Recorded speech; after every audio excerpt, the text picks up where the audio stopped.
ప్రేమలో పట్టడం సులభమే, కానీ ప్రేమను పెళ్లి వరకు తీసుకెళ్లడం చాలా కష్టం.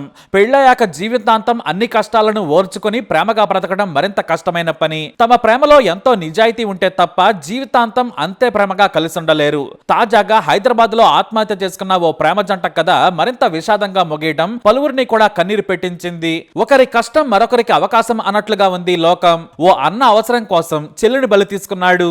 మరి ఈ ప్రేమ జంట విషయంలో ఆ అన్న పాత్ర ఏంటి, ఆ విషాదం ఏంటనేది చూద్దాం. యాదాద్రి భువనగిరి జిల్లా పోచంపల్లి మండలం పిల్లాయిపల్లికి చెందిన పర్వతం ఆంజనేయులు కుటుంబం బీబీనగర్ మండలం జమిలాపేటకు వలసొచ్చింది. అక్కడే నివాసం ఉంటున్నారు. ఇతనికి ఒక కొడుకున్నాడు. అతని పేరు పర్వతం శ్రీరాములు. వయసు 25 ఏళ్లు. గట్కేసర్ మండలం నారపల్లిలో హోల్సేల్ సైకిల్ దుకాణం నిర్వహిస్తూ ఉంటాడు. తన సైకిల్ షాప్ పక్కనే ఉండే బాలికతో అతను ప్రేమలో పడ్డాడు. అది కూడా ఇప్పుడు కాదు. ఆ బాలిక 8వ తరగతి చదువుతున్నప్పటి నుంచి కూడా ఇద్దరూ ప్రేమలో పడ్డారు. చాలా రహస్యంగా తల్లిదండ్రులకు తెలియకుండా తిరిగేవారు. ఇప్పుడు ఆమె వయసు 17 ఏళ్లు, అంటే మైనర్ అన్నమాట. శ్రీరాములు ఆ బాలికవి వేరువేరు కులాలు, పైగా మైనర్ బాలిక. చాలా రోజులు ఇద్దరూ ఎవరికీ తెలియకుండానే ప్రేమించుకుంటూ ఉన్నారు. అయితే ఇంటర్ ఫస్ట్ ఇయర్ లో జాయిన్ అయిన తర్వాత ఓ రోజున కాలేజీకి రాలేదని బాలిక తండ్రికి ఫోన్ వెళ్ళింది. కానీ అతనే నారపల్లిలోని కాలేజ్ దగ్గర దించొచ్చారు. దీంతో ఆరా తీయగా తమ ఇంటి దగ్గరలోనే సైకిల్ షాప్ నిర్వహిస్తున్న యువకుడు శ్రీరామ్ తో కలిసి తిరుగుతుందని గుర్తించి ఆమెను మందలించారు. అంతేకాదు, చదువుకునే వయసులో ఇలాంటి తప్పుడు పద్ధతి వద్దని కొట్టారు కూడా. బాగా చదువుకొని జీవితంలో సెటిల్ కావాలని ఆమెను కోరారు. అయితే తాను బుద్ధిగా చదువుకుంటానని హామీ ఇచ్చింది ఆ బాలిక. అంతేకాదు, ఆ యువకుడిని కూడా హెచ్చరించారు బాలిక కుటుంబ సభ్యులు. తమ కూతురు మైనర్ అన్న విషయం మరచిపోవద్దు, పోలీసులకు ఫిర్యాదు చేస్తామని చెప్పడంతో నాటి నుంచి బహిరంగంగా తిరగడం మానేశారు. చాలా రహస్యంగా కలుసుకునేవారు. అలా రహస్యంగా కలుసుకుంటున్న విషయాన్ని బాలిక దగ్గరి బంధువు మహేష్ అలియాస్ చింటూ గుర్తించాడు. ఇతని వయసు 22 ఏళ్లు. బాలికకు ఇతడు అన్నవుతాడు. అయితే వీరిద్దరూ కలిసి తిరుగుతున్న విషయం ఇంట్లో చెప్పొద్దంటే తనకు డబ్బులు ఇవ్వాలని ఈ శ్రీరాముల్ని అలాగే ఆ బాలికను బ్లాక్ మెయిల్ చేశాడు ఈ చింటూ. అయితే పెళ్ళయ్యే వరకు తాము రహస్యంగా ప్రేమించుకునేందుకు అతని బెదిరింపులకు లొంగిపోయాడు శ్రీరామ్. ఎందుకంటే ఆమె మైనర్ బాలిక, పెళ్లి చేసుకునే అవకాశం లేదు. దీంతో తాము కలిసి తిరిగేందుకు తప్పదనుకున్నారు ఇద్దరు. ఎందుకంటే ఈ చింటూ బాలిక తల్లిదండ్రులకు చెబితే పెద్ద గొడవలు జరుగుతాయి.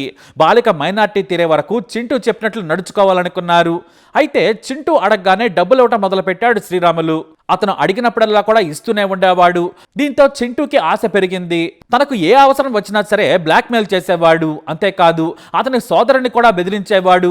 డబ్బులు తీసుకున్నా కూడా బాలికను బెదిరిస్తూ ఉండేవాడు చింటూ. తన ప్రియుడు శ్రీరామ్కు చెప్పుకొని కన్నీళ్లు పెట్టుకునేది ఆ బాలిక. మరోవైపు మైనారిటీ తిరగడానికి సమయం పట్టేలా ఉంది. బాలిక ఇంట్లో తెలిసేలా ఉంది. అలా తెలిస్తే చదువు మానిపించేస్తారు. ఇక తమకు పెళ్లి కూడా కాదనుకున్నారు. మరోవైపు ధైర్యం చేసి తన తల్లిదండ్రులకు ప్రేమ విషయం చెప్పాడు శ్రీరాములు. వాళ్ళు కూడా వద్దని వారించారు.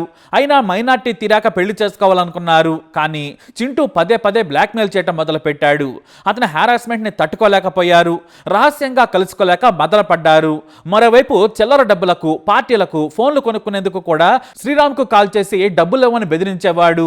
బాలిక ఇంట్లోకి వెళ్లిపోయి రహస్యంగా ఆమెను కూడా బెదిరించేవాడు. దీంతో ఇక కలిసి బతకలేం, చనిపోవాలి అనుకున్నారు.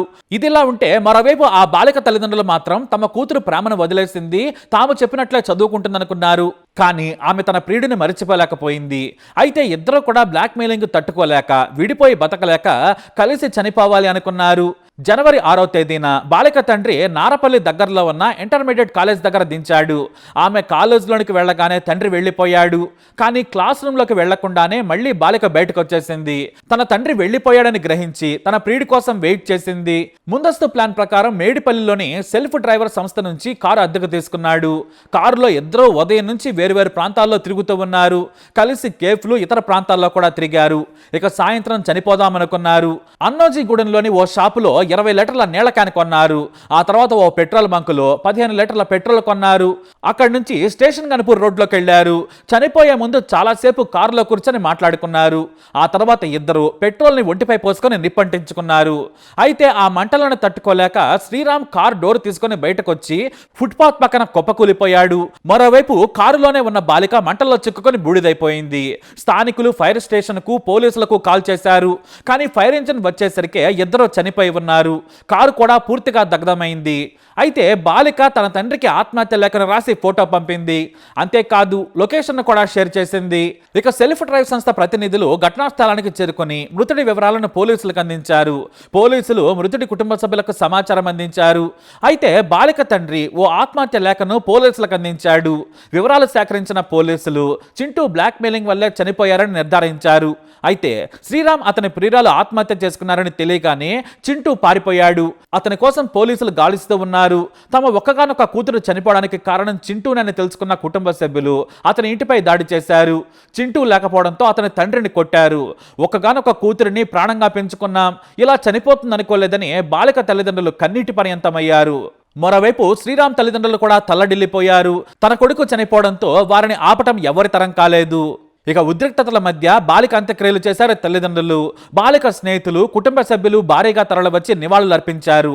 మరోవైపు బాలిక తండ్రి ఇచ్చిన ఫిర్యాదుతో చింటూపై కేసు నమోదు చేశారు. ఇక దాదాపుగా శ్రీరాముల నుంచి బ్లాక్మెయిల్ చేసి ₹1,35,000 వసూలు చేశాడని గుర్తించారు పోలీసులు. వారి ప్రేమ రహస్యాన్ని డబ్బు సంపాదనగా వాడుకున్నాడు నీచుడు చింటూ.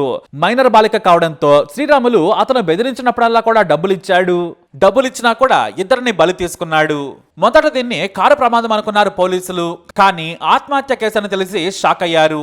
మరి ఈ ప్రేమ కథపై మీ అభిప్రాయాన్ని కమెంట్ ద్వారా తెలియజేయండి. వీడియో అప్డేట్స్ కోసం మై ఛానల్ ఫాలో అవ్వండి. తప్పకుండా సబ్స్క్రైబ్ చేసుకోండి.